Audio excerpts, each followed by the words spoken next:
MMH, the home of rock radio, live at Stonedeaf 2019, and I'm pleased to say that we have Mr. Toby Jepson from Hello. Wayward Sons. How are you? Great, I'm absolutely fine, yeah. Great to be here. How was the set?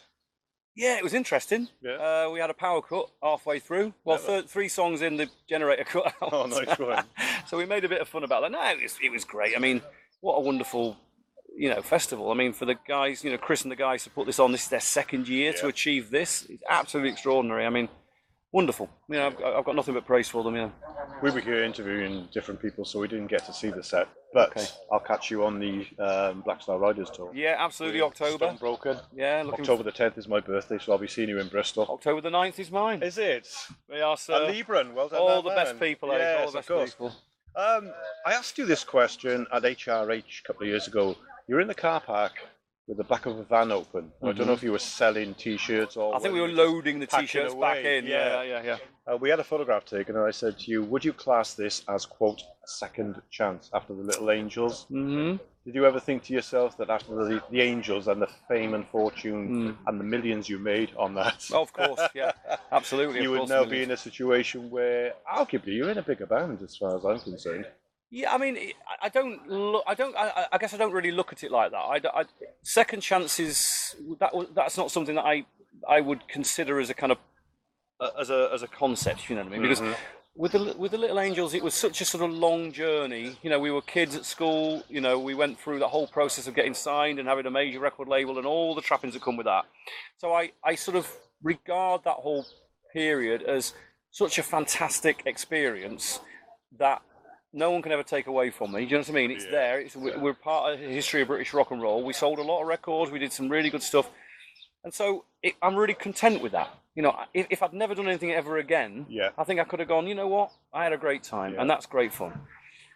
What I can't not do is I can't not perform. I can't not write songs. It's just something, when you are a writer, when you are a performer, it's just in you. You can't get away from it. And after Little Angels split up, I spent several years in the wilderness. I exited the music business for a number of reasons, but when I got back in 2001 and I started playing again as an artist, I had no preconceived idea about where it was going to go. I didn't feel I was entitled to anything.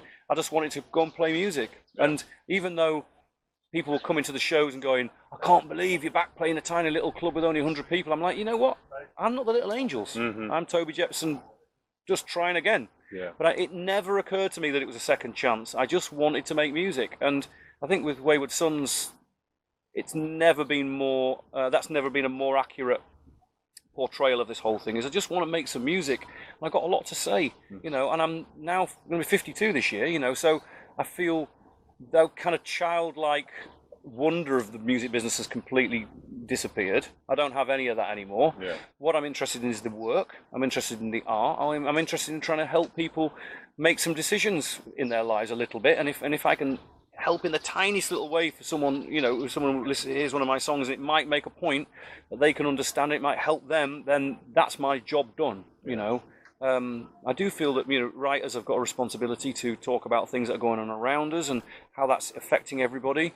And whether you agree with my point or not is immaterial. It's about getting a conversation going. And I think the greatest rock and roll bands ever to exist always had this sort of socio-political thing weaved into their music, because you can't make rock and roll music without understanding where it came from, which was from the gutter, from the blues, from people who were under sufferance. They were using the music to shout as loud as they could against the indifference and against the suffering.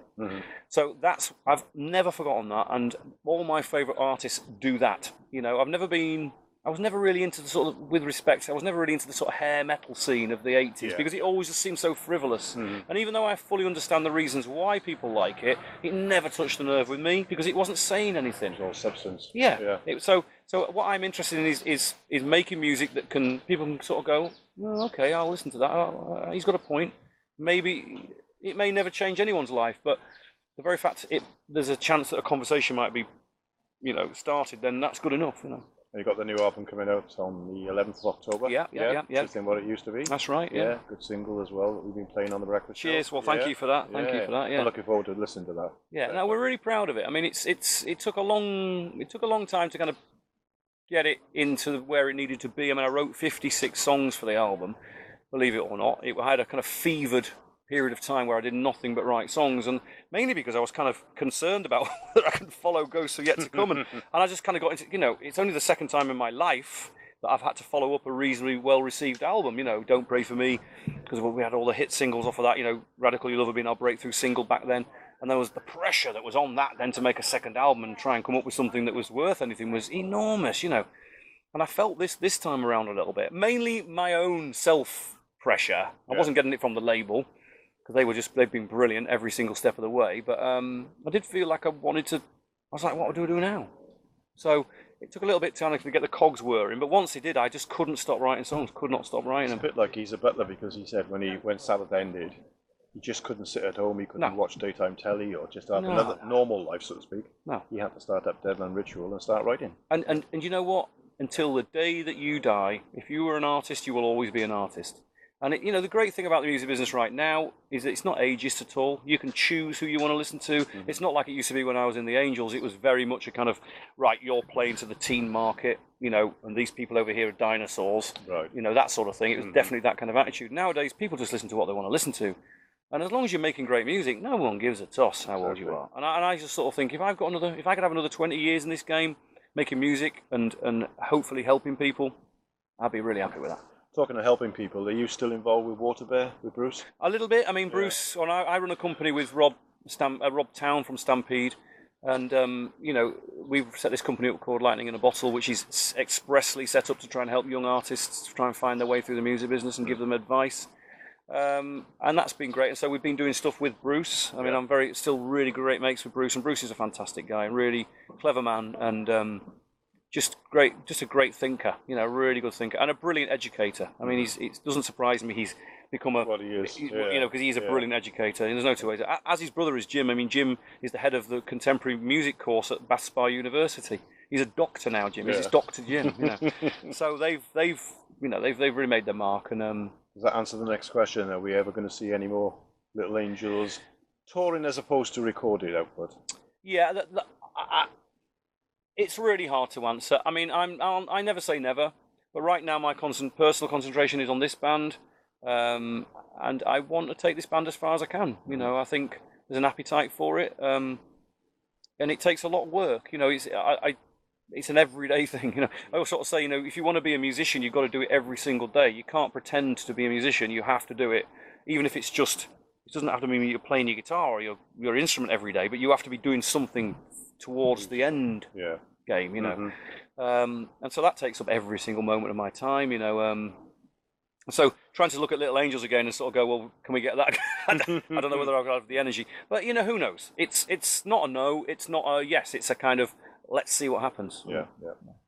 As regards the future with the Wayward Sons, once you get the album out of the way and you've got the tour out of the way, out of the way, but once you've done the tour with the Black Star Riders, anything special lined up for 2020? Oh, loads. I mean, I've got that we can know about, obviously. Well, yeah. I mean, I've got one of the greatest agents in the world in Steve Strange, one of the best agencies in the world with X-Ray. I've got one of the greatest management teams. We're all gung ho to make this really work, but we've got a long game. I've always known that I'm going to have to make a minimum of 3 to 4 records to get where I want to go. You can't pretend that that's going to happen overnight, that sort of thing. So we've got a long game. So the whole thing for next year is to get into Europe as much as possible. And obviously with Brexit coming up, I don't know how that's going to work. Exactly. There's a lot of problems with that. But having said that, we want to go and play it. We will make it work. But with a lot more festivals next summer, because we're putting the album out in October. We've done a handful of festivals this year, but next year is going to be we'll go and do a lot more festivals because the album will be out. We'll be in the middle of an album cycle, and but I fully intend to go as far as we can. I mean, the nearest sort of big piece of news I could probably tell you, and I have mentioned this before, but I fully intend to release the third album exactly a year from. So October 11th, 2020. Yeah. That's my plan because I'm kind of bored of having to wait for such a long time for another record to come along. And you think about back in the day with the Queen or Thin Lizzy, they were putting albums out 9 months apart. Yeah. So that's what I want to do. I want to get back to that we're making a lot of music and we're just constantly out there. Excellent stuff. We had a quick question between us all earlier. Could you name a musician that played at last year's Stonedeaf and is also playing at this year's Stonedeaf, but with 2 different bands. Yeah, that would be Mr. Nick Wastel, It wouldn't it? could well be, Could yeah. Mr. Nick Wastel, Is he yeah. still with Chrome Molly, or is he definitely Yeah, now they do a stuff. Wayward Sons member? Well, no, he's full blown Wayward Sons. That's his main focus, I think. But I think with Chrome Molly, they're one of those cool bands from the '80s that people remember, and when they go out and play some shows, people go, "Oh, that band, I remember you guys." So they have fun with that, and I've got no problem with that at all. I mean, I encourage him to do anything in music he possibly can, Mm-hmm. So yeah, it's pretty cool that though, isn't it? It's a pretty cool thing to have achieved. That is, yeah. Toby, thank you very much, mate, for Thank taking you. the time. Thanks, folks. MMH Radio, MMH even, the home of rock radio, live at Stonedeaf 2019 with Toby Jepson from the Wayward Sons. Cheers, folks.